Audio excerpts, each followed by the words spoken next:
बेटा ये लॉग का अच्छा सवाल है। यहाँ भी पूछा गया है find the number of solution, integral solution.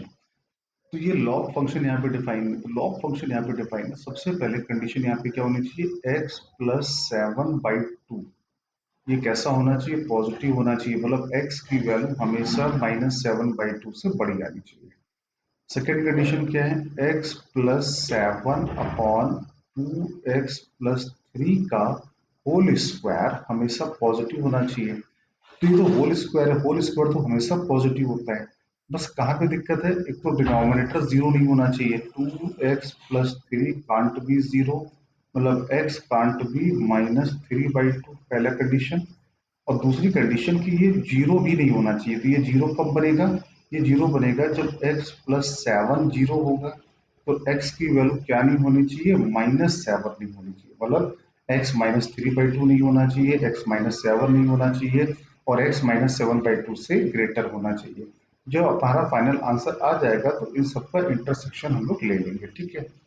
तो आपका सवाल क्या है, सवाल है हमारा कि x प्लस 7/2x+3 का whole square x plus 7/2 greater than और इक्वल टू 0।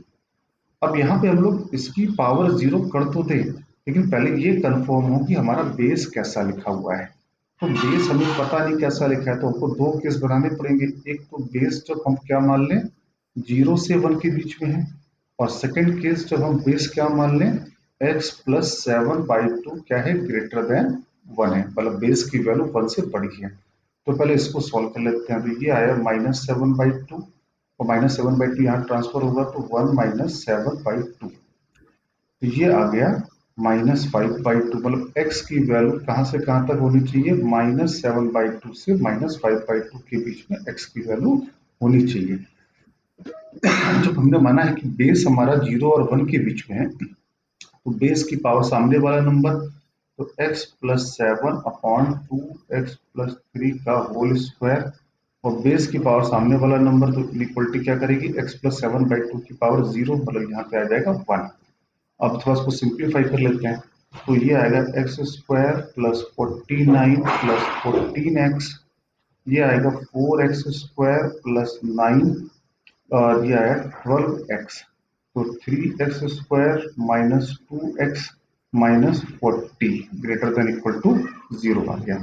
क्लियर। अब इसके फैक्टर करने हैं हमको, तो इसके फैक्टर क्या आएंगे, 3 और 4 और 43 और 42, 2 जा 4, 2 जा 8, 5।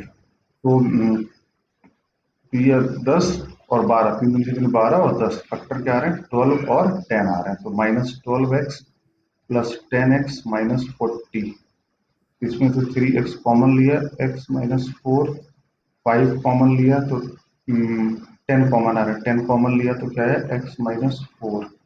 तो x -4 और 3x प्लस 10, तो x की वैल्यू -10/3, और यह है 4, पॉजिटिव नेगेटिव पॉजिटिव। तो x कहाँ से कहाँ तक आ गया, -∞ से -10/3 यूनियन 4 से इनफाइनाइट। लेकिन हमने x हमारा है कहाँ से कहाँ तक, -7/2 से -5/2 है, राइट।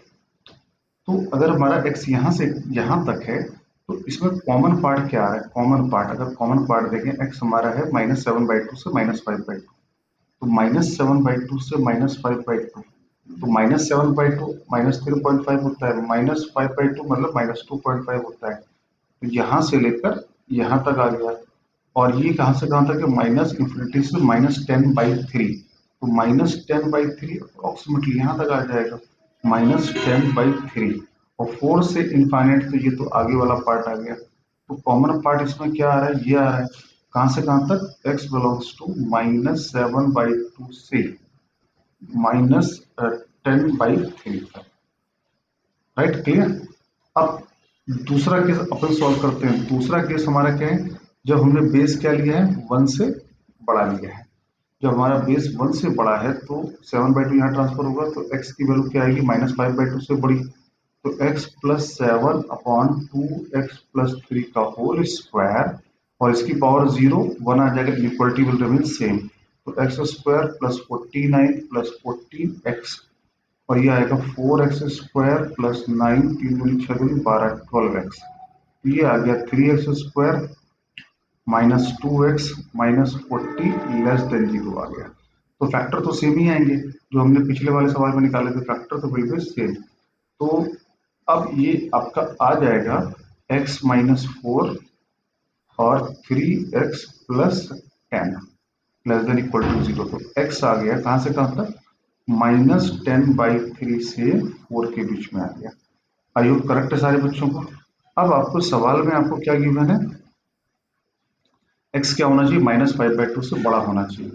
x अगर -5/2 से बड़ा होना चाहिए तो -5/2 से बड़ा होना चाहिए, और -10/3 से कहां तक होना चाहिए, 4 तक होना चाहिए इसके हिसाब से। तो कॉमन पार्ट क्या आया, -5/2 से कहां तक आ रहा है, 4 तक आ रहा है। क्लियर। अब सवाल में पूछा गया है कि इंटीग्रल सॉल्यूशन, तो -5/2 कितना होता है, -2.5 से लेकर 4 तक। तो कितना आ रहा है, -2 आ रहा है, -1 आ रहा है, 0 आ रहा है, 1 2 3 4, 4 और 3, ये यहाँ पर 7 आया है। बात क्लियर। यहाँ पे क्या आ रहा है, 7 सोल्यूशन यहाँ पे हमको विजिबल है।